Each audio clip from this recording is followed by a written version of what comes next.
कहते हैं आप अपनी कहानी साझा करके दुनिया को बदल सकते हैं। नमस्कार, आप सभी का हमारे पॉडकास्ट विजन और स्टोरी टू टेल में स्वागत है। हम हैं आपके होस्ट, मैं हूं आयुषी और मेरे साथ है मेहर जी। ये एक ऐसा पॉडकास्ट है जहां हम हमारे आरएसवीआई एनजीओ के वीआई मेंबर्स से मिलेंगे और उनसे उनके जीवन एवं उनकी उपलब्धियों के बारे में बात करेंगे, जिससे हम सबको प्रेरणा एवं कुछ सीखने को मिले। उम्मीद करते हैं कि आपको ये पॉडकास्ट अच्छा लगेगा। आज के हमारे गेस्ट है अजलान जी। ये एक मल्टी टैलेंटेड व्यक्ति है जो ना केवल एक राज्य स्तरीय ब्लाइंड क्रिकेटर है बल्कि एक मधुर गायक भी है, जिनकी आवाज हमेशा हमें मंत्रमुग्ध कर देती है। ये हमारे एनजीओ में सक्रिय रूप से शामिल है, चाहे हमारे संडे सेशंस हो या अन्य एक्टिविटीज, इनमें भाग लेने के लिए ये हमेशा उत्सुक रहते हैं। आइए उनसे मिलते हैं और उनके जीवन एवं उपलब्धियों के बारे में और जानते हैं। अजलान जी, आपका बहुत बहुत स्वागत है और धन्यवाद हमसे जुड़ने के लिए। Thank you. इजलान जी, कैसे हैं आप? बहुत बढ़िया हूँ। चलिए, तो बहुत बढ़िया बात है। तो जैसे कि अभी आयुषी जी ने बोला कि आप संडे सेशंस में और बाकी एक्टिविटीज में बहुत ही उत्सुकता से पार्टिसिपेट करते हैं। तो आप हमारे एनजीओ में कितने समय से हैं और आप आरएसपी से जुड़े कैसे? अ, हम इस एनजीओ में लमसम हो सकता है 1.5 साल से हम जुड़े हुए हैं। और मुझे आरएसबीआई की जो सीईओ श्रद्धा मैम है उन्होंने ऐड करवाया था। दरअसल हम एक बार उनसे हमारी मुलाकात हुई थी, तो उन्होंने बताया कि ऐसे ऐसे होता है। हमने उनसे सिर्फ इतना ही पूछा था कि ऐसा कोई अगर मैम ग्रुप हो तो बताइएगा। तो उन्होंने कहा मेरा ही खुद का हमारे आरएसबीआई के थ्रू ही चलता है। मैंने कहा ठीक है, फिर मुझे ऐड करवाइएगा। तो फिर उन्होंने मुझे पहले आरएसबीआई इन्फो कैप्सूल पर जोड़ा। तो उसके बाद फिर मुझे पता चला धीरे धीरे कि आरएसबीआई की इंग्लिश की क्लास चलती है। उसके बाद कुछ मेरे स्कूल के स्टूडेंट थे, वो क्लास करते थे, तो उन्होंने फिर मुझे इस पर ऐड करवाया। तब से मैं इधर जुड़ा हुआ हूँ। चलिए अजलान जी, हम उम्मीद करते हैं आप ऐसे ही जुड़े रहिए हमारे एनजीओ के साथ। जी जरूर। चलिए, तो हमें जैसे पता है कि आप एक क्रिकेटर भी है, तो आपको क्रिकेट खेलने की प्रेरणा किससे मिली और आप यूपी ब्लाइंड क्रिकेट टीम का हिस्सा कैसे बने? इसके पीछे बहुत सारी कहानियां हैं, मतलब बहुत ही स्ट्रगल भी रहा और काफी अच्छा भी लगा, लेकिन मेहनत करके हम शुरू शुरू में जब हॉस्टल गए थे तो हमें पता चला कि ब्लाइंड क्रिकेट भी खेलते हैं। तो हम वहां पर शुरू शुरू में तो जूडो खेलता था। मैं जब 7 साल का था तो जूडो में मुझे बहुत इंटरेस्ट था। लेकिन फिर मुझे पता चला कि क्रिकेट होता है और उसमें ज्यादा मुझे मजा आने लगा। मैं फर्स्ट टाइम मुझे एक लड़का चंद्र प्रकाश था, उसने खिलाया। तो मैं उस वक्त पहली बॉल खेला था, तो पहली बॉल पे मैंने बाउंड्री मारी थी। तो उसके बाद से मुझे धीरे धीरे लोग लड़के खिलाने लगे और मैं धीरे धीरे आगे बढ़ता चला गया। और फिर इसके बाद मैं कई डोमेस्टिक खेला, स्कूल को अपने रिप्रेजेंट किया। मेरे स्कूल में लखनऊ को मैं खुद ही अपनी कप्तानी में आगे बढ़ाता हूँ। और क्या कहते हैं, यूपी तक शौकत भाई के जरिए मैं पहुंचा। उन्होंने काफी हेल्प की मेरी, जो इस वक्त अध्यक्ष भी हैं यूपी ब्लाइंड क्रिकेट बोर्ड के। तो बहुत ही इंटरेस्टिंग रहा लाइफ। उसके बाद हमने डोमेस्टिक में ट्रायल में काफी अच्छा किया, तो आज मैं यहाँ तक पहुंच पाया। बढ़िया इजलान जी। तो जैसे कि आपने बोला कि आप ब्लाइंड क्रिकेट टीम में खेलते हैं, तो क्या उसके नियम और गेम प्ले अलग है हमारे पारंपरिक क्रिकेट से? जी बिल्कुल। हमारे इसमें क्या होता है कि बॉल जो है वो हार्ड प्लास्टिक की होती है, उसमें एक रिंग भरे होते हैं कुछ, जिससे कि बॉल में साउंड होता है। तो उस साउंड को ही ट्रैक करके प्लेयर्स खेलते हैं। और इसमें 3 कैटेगरीज होती हैं, B1, B2 एंड B3। जो B1 होते हैं उन्हें बिल्कुल भी मतलब कि एकदम टोटली ब्लाइंड। और B3 जो मतलब कि कैचिंग पावर जिसकी होती है, जो बॉल को कैच कर सकते हैं। और B2 मतलब जो ग्राउंड पे बॉल को देख करके फील्डिंग वगैरह कर सकते हैं। 3 इस प्रकार की कैटेगरीज होती हैं। और एक रूल होता है कि ब्लाइंड क्रिकेट में जैसे जो B1 प्लेयर होता है, पहले था लेकिन शायद अभी हट गया है। पहले होता था कि अगर जो टोटली ब्लाइंड है वो वन बाउंस कैच पकड़ ले तो आउट माना जाता है, लेकिन अभी नहीं है फिलहाल में। पहले होता था। अब एक रूल है कि अगर आप जो बॉल है, हमारे 22 गज की पिच होती है तो उसमें हाफ पिच होता है। 22 गज के बीच में एक पट्टी बनती है, उसके अगर हम बैट्समैन साइड में अगर हम बॉल को बाउंस कराएंगे तो नो बॉल होती है, और इस साइड अपने साइड में कराएंगे तो नो बॉल नहीं होती। बाकी सारे रूल सेम होते हैं। और इसमें एलबी नहीं होता है, मतलब एलबी होता है और एलबीडब्ल्यू नहीं। अच्छा, अजलान जी, हमें बहुत अच्छा लगा ब्लाइंड क्रिकेट के बारे में जान के। तो आपके अनुसार ब्लाइंड क्रिकेट का भविष्य क्या है और इससे आगे कैसे बढ़ावा दिया जा सकता है? वो तो क्या है कि डिजिटल वक्त है, इस वक्त जमाना है। तो जी। हमें लगता है कि जितना इसे सोशल मीडिया के जरिए लोग जब तक नहीं जुड़ेंगे किसी भी चीज से, तब तक वो आगे नहीं बढ़ सकता है। क्योंकि पब्लिक ही हर चीज को बढ़ाती है, और पब्लिक ही हर चीज की को गिराती है। वो सारा निर्भर करता है कि पब्लिक कितना उसमें इंटरेस्टेड है। ये बिल्कुल सही बोला आपने अजलान जी। तो अजलान जी एक बात बताइए, क्रिकेट खेलने से आपके जीवन पर क्या प्रभाव पड़ा? पड़ा ना, बहुत सारा प्रभाव पड़ा। देखिए, एक तो अपना सबसे बड़ा बात यह है कि अपने सेहत का इसमें पता चलता है कि हम अपने सेहत का कैसे ख्याल रख सकते हैं। हम अपने बॉडी को जब तक फिट नहीं रखेंगे तब तक हम कोई भी काम नहीं कर सकते। अगर हम घर पे बैठे रहें, सिर्फ खाएं बैठे रहेंगे, तो हमारी जो बॉडी है वो बिल्कुल भी हमको मतलब बहुत दिक्कत देगी आगे चल के। अभी हम जब स्पोर्ट्स में है तो डेली एक्सरसाइज, डेली रनिंग वगैरह से हमारी बॉडी जो है एकदम फिट रहती है।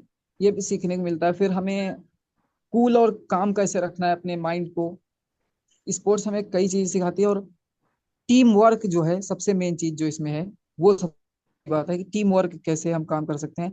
एक टीम को साथ लेके चलना ही सबसे बड़ी बात होती है। जब मैं खुद भी कप्तानी लखनऊ की करता हूँ, तो मुझे बहुत सारी समस्याएं आती हैं कि टीम को कैसे आगे लेके चलना है, और कई चीजें सोचनी पड़ती है। तो जो आपकी ताकत है वो माइंड है।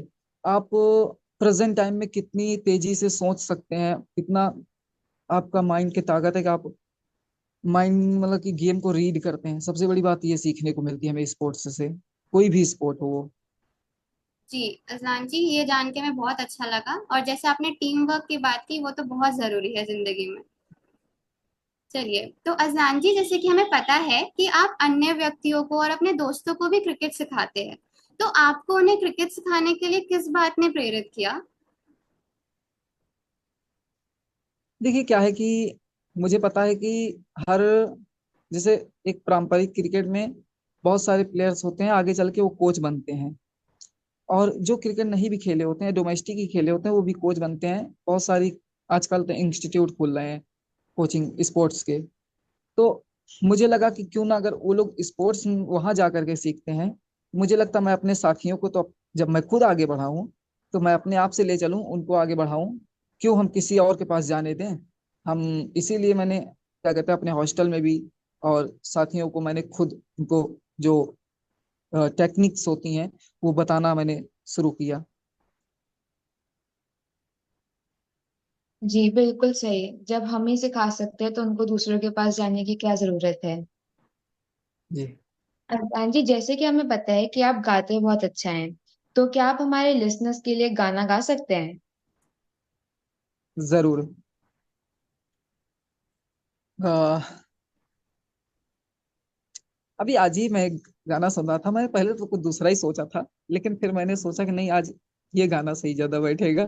तो आप लोगों ने शायद एक गाना सुना होगा, जब कोई बात बिगड़ जाए। हाँ हाँ जी। हाँ।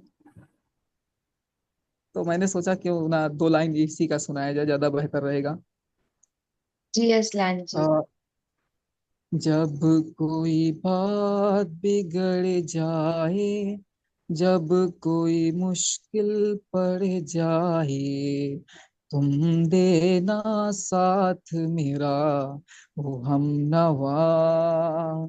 जब कोई बात बिगड़ जाए, जब कोई मुश्किल पड़ जाए, तुम देना साथ मेरा वो हम नवा, न कोई है न कोई था जिंदगी में तुम्हारे सिवा, तुम देना साथ मेरा वो हम नवा।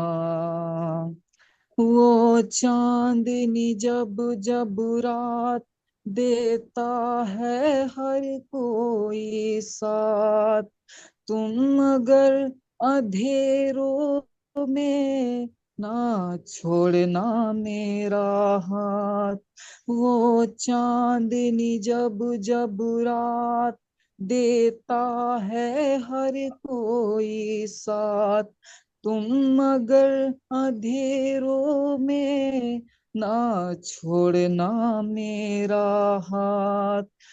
जब कोई बात बिगड़ जाए, जब कोई मुश्किल पड़ जाए, तुम देना साथ मेरा ओ हम नवा। जब कोई बात बिगड़ जाए, जब कोई मुश्किल पड़ जाए, तुम देना साथ मेरा ओ हम नवा। न कोई है न कोई था जिंदगी में तुम्हारे सिवा, तुम देना साथ मेरा ओ हम नवा। Thank you. बहुत खूब अजलान जी, सुन के खूब हमें बढ़िया बहुत अजलान अच्छा जी, लगा। दिल, बहुत अच्छा लगा। सच में, सच मजा आ में। गया। हाँ जी। हाँ अब मैंने जी इस गाने को इसलिए सोचा क्योंकि हर एक व्यक्ति को इस वक्त एक दूसरे की जरूरत है। तो जी। जी मुझे लगता है ये ज्यादा बेहतर है कि स्पोर्ट्समैन को तो एक स्पोर्ट्समैन की बहुत ज्यादा जरूरत है, चाहे कोई भी, वैसे तो सबको है, लेकिन हमें लगता है स्पोर्ट्स वालों को ज्यादा जरूरत होती है, क्योंकि अगर उनका कोई साथ न देना तो उनको मेंटली काफी उन पर प्रेशर होता है। एक तो देखिए, चाहे आप स्टेट के लिए खेलें चाहे इन कंट्री के लिए खेलें, आप पर पब्लिक का प्रेशर काफी ज्यादा। आप थोड़ी जी सी गलती हो जाए आपसे, पब्लिक आपको घेर लेगी, आपको इधर से ना रास्ता देगी ना उधर से। जी अजलान जी। चलिए, आज का हमारा सबसे आखिरी सवाल है कि आप अन्य व्यक्तियों को क्या संदेश शेयर करना चाहेंगे जो अपने सपनों का पीछा कर रहे हैं। देखिए, एक चीज मैं मानता हूँ जो मेरी खुद की सोच है कि आप किसी भी चीज के पीछे इतनी तेजी से मत भागिए कि जो रास्ते में आने वाली चीजें हैं, जैसे मान लीजिए अभी क्या होता है कि हम रोड पर देखते हैं स्पीड में कोई गाड़ी भगाते चला जाता है, कई बार उसके साथ दुर्घटना भी हो जाती है, ऐसे खुदा ना करे कि किसी के साथ में हो। लेकिन कई बार ऐसा भी होता है कि उसको जाना कहीं और होता है और वो पहुंच कहीं और जाता है। तो इसलिए अपने लाइफ में आप ऐसा चलिए कि आप अपने पीछे का भी ध्यान रखें, कि आसपास का मतलब ध्यान रखें कि आपके आसपास में लोग कैसे हैं, आपका माहौल कैसा है आपके आसपास में। अगर वो माहौल अच्छा नहीं तो आपको जरूरी है कि आप आगे बढ़ते चले जाइए। जहां आपको लगे कि हाँ अच्छा माहौल है, आप वहीं से अपने लाइफ की एक अच्छी शुरुआत कीजिए, सबसे बेहतर मुझे ऐसा लगता है। जी बिल्कुल सही है अजलान जी। जहाँ पर हमें लोग जहाँ पर हम लोग कंफर्टेबल फील करते हैं, जहाँ पर हमें लगता है कि हम आगे बढ़ सकते हैं, हमें वहां पर ही जाना चाहिए है। जहाँ पर सब कुछ नकारात्मक है वहां पर हमें नहीं रहना चाहिए। बिल्कुल सही बोला आपने। सच में। अब क्या होता है, हम जब अपने लाइफ में बहुत आगे तेजी से बढ़ते चले जाते हैं ना, तो हमारी पीछे की चीजें छूट जाती हैं। अब मान लीजिए हमारा कोई जी बहुत, हमको जाना ही नहीं है, तो अब हम स्पीड में चले जा रहे हैं, हमको तो फिर जल्दी, जब हम स्पीड में भागते हैं ना किसी चीज के पीछे, तो हमको, हमसे कई बार कई चीजें गलतियां हो जाती हैं, हम कई चीज भूल जाते हैं जो हमारे लिए जरूरी होती लाइफ में। इसलिए ऐसा चलिए कि आप अपने जरूरत की चीजों को भी आगे बढ़ाते चलिए, बेकार की चीजों को पीछे छोड़ते चलिए। जी जी बिल्कुल। बिल्कुल सही बोला आपने। तो जैसे कि हम आज के एपिसोड को समाप्त कर रहे हैं, मैं अजलान जी को उनके प्रेरणादायक सफर को हमारे साथ साझा करने के लिए दिल से धन्यवाद देना चाहती हूँ। धन्यवाद अजलान जी। बहुत क्रिकेट बहुत शुक्रिया।